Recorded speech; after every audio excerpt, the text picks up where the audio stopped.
Cześć, witaj w nowym odcinku. Dzisiaj przed nami wyprawa do obcej cywilizacji. Myślę, że będzie ciekawie, więc zapraszam do obejrzenia.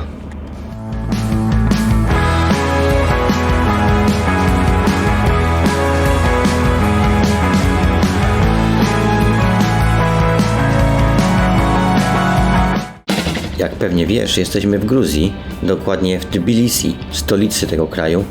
I jak się okazuje, miasto to ma wiele do zaoferowania. Możesz zobaczyć na poprzednich moich odcinkach, jakie fajne rzeczy tutaj są do odwiedzenia i jak fajnie można miło spędzić tutaj czas. Czy to na hajkach w góry, albo leżeniu na leżaku nad jeziorem. Jest tu też pyszne jedzenie, piękne dziewczyny, więc zapraszam. A teraz przechodzimy już do odcinka, więc przyjemnego oglądania. W ogóle co to jest, nie? No co? To przynieśli to i tutaj to robili? Czy to zrobiła jakaś obca cywilizacja? Nie no, to chyba robiła jakaś obca cywilizacja. No patrz jakie tu są góry takie dziwne. No patrz, jest zamalowany tak. Tu? A potem tam się zakręci.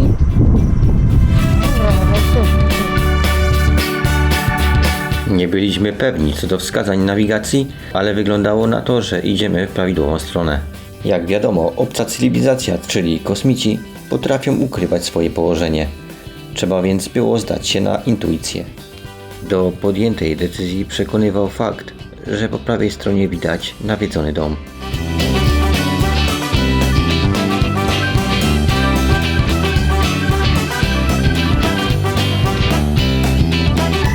Idziemy zobaczyć budowlę, którą zrobiła obca cywilizacja.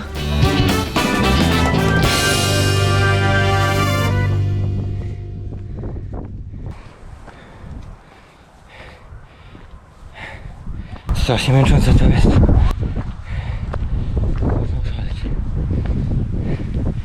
Jeszcze wieje. Zimno w sumie jest. Dziwne odgłosy.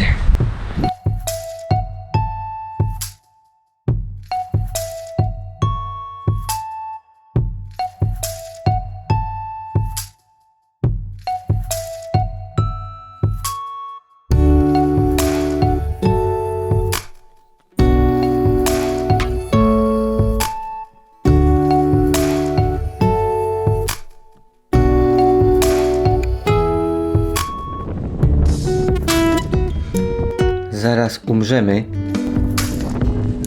Jest taki wiatr. Z powrotem zamawiam Ubera. Niech tu wjeżdża, kurwa. Jak widzicie, wiatr był okrutnie silny. Prawie wyrwało mi kamerę z ręki. Trochę się boję już, bo jest ciemny las i tak wieje. Wziąłem czapki. Zobaczcie, nie mam czapki. Nie wiem co to będzie. Jak wiadomo, to Polacy umierają od wiatru. Także jakby co, to fajnie było. A tu można dojechać autem. Jak widzicie, kolejne miejsce, które zostało zrobione pod turystów. Można tutaj spokojnie dojechać samochodem asfaltową drogą. Tu właśnie spadło z nieba. Ten ludzik łudu właśnie spadł z nieba, co jest potwierdzeniem, iż istnieje obca cywilizacja.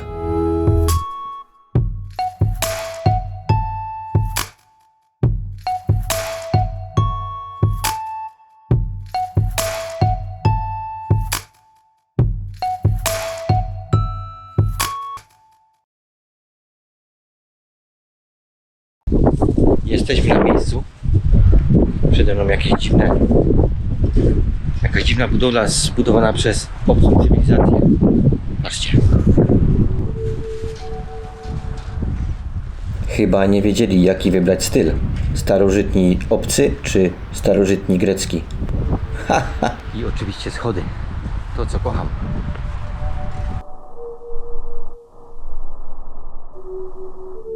Kojarzy mi się to z filmem Obcy.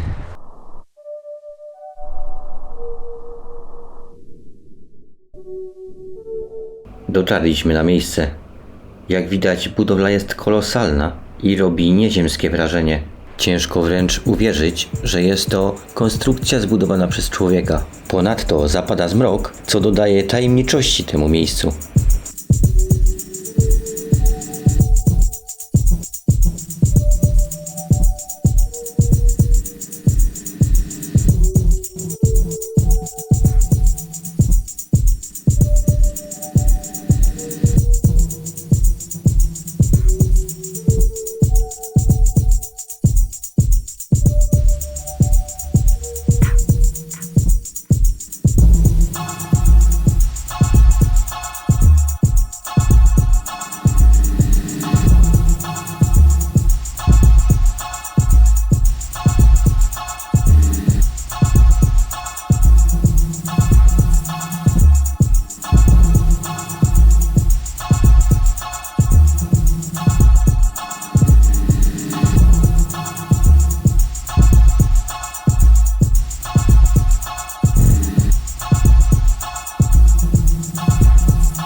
Jesteśmy tutaj byli chyba obcy. Zobaczcie, prawda?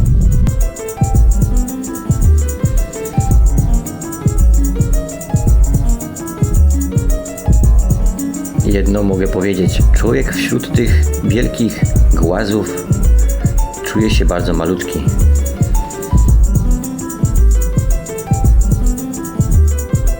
Trudno oddać na filmie ogrom tego miejsca, ale zobaczcie, że spaceruje sobie, a właściwie się nie porusza to wszystko.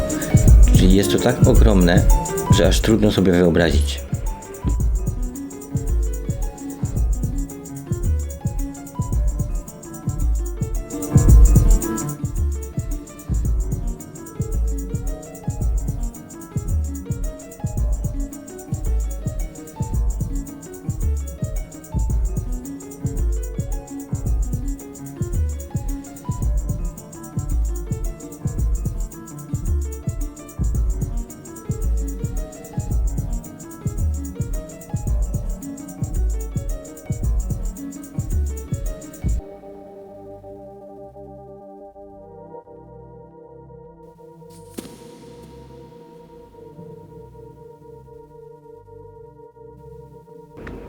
No dobrze, ale chyba czas powiedzieć coś na temat tego miejsca. Skąd się wzięło, kto je zrobił i właściwie po co zostało skonstruowane. Kronika Gruzji lub Pomnik Historii Gruzji to pomnik położony w pobliżu morza Tbilisi, do którego zresztą też pojedziemy, więc zapraszam na następne odcinki. Został stworzony przez Zuraba Tsereteli w 1985 roku, ale nigdy nie został w pełni ukończony. Istnieje 16 filarów, które mają od 30 do 35 metrów wysokości. Górna połowa filarów przedstawia królów i innych bohaterów, natomiast dolna część przedstawia historię z życia Jezusa Chrystusa. The Chronicle of Georgia szczegółowo opisuje historię Gruzji. Podczas pierwszych 5000 lat ludzkiej okupacji populacja Gruzji była skąpa i słabo rozprzestrzeniona. Homo erectus żyje w Gruzji i rozwija się powoli od epoki paleolitu. Również najwcześniejsze ślady produkcji wina znaleziono w Gruzji. Zostało to przedstawione na niektórych rycinach. Na początku kroniki Georgii jest również pokazana technologia garncarska, która rozwinęła się w tym kraju. Gruzja została zaanektowana przez Rosję w 1783 roku i została włączona do Związku Radzieckiego w 1936 roku oraz przemianowana na Gruzińską Socjalistyczną Republikę Radziecką. W okresie sowieckim Zurab Tsereteli zbudował ten pomnik za sowieckie fundusze. Na początku lat 90. w związku z upadkiem Związku Radzieckiego i wojną rosyjsko-gruzińską brakowało funduszy, a pomnik nigdy nie został ukończony. Kronika Gruzji składa się w dużej części z ikon związanych z religią. Święta Nino, oświecająca Gruzję, była kobietą, która głosiła chrześcijaństwo w Gruzji. Jej symbolem jest krzyż z winorośli. Kościół obok kroniki Gruzji jest kościołem ją upamiętniającym. Istnieje ona w wielu kościołach w Gruzji, takich jak gruziński kościół prawosławny. Gruzja zaczęła wierzyć w chrześcijaństwo w 337 roku naszej ery. W tym roku król Mirian III ogłosił chrześcijaństwo religią państwową. Rozpowszechnianie się chrześcijaństwa sprawiło, że starożytne znaki gruzińskie zniknęły i zastąpiły je nowe znaki zmieszane z ortografią grecką i alfabetem syryjskim. Jest już ciemno i niewiele widać na filmie, ale możecie zobaczyć w oddali Morze Tbilisi. Chociaż nazywa się Morze Tbilisi, jest sztucznym jeziorem i zostało zbudowane w 1953 roku. Długość tego jeziora wynosi prawie 9 km, a szerokość około 3.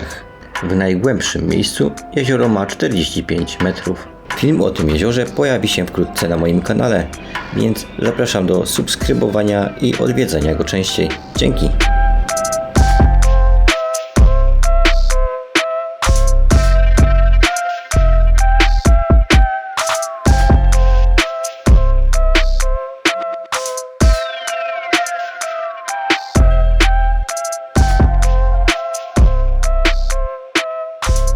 A na nas już czas. Trzeba zamówić Ubera i wracać do domu na kolację. Dzięki za oglądanie. Proszę o subskrypcję. Jeśli masz chwilkę czasu, to komentarz. I zapraszam do kolejnych odcinków. Do zobaczenia. Cześć!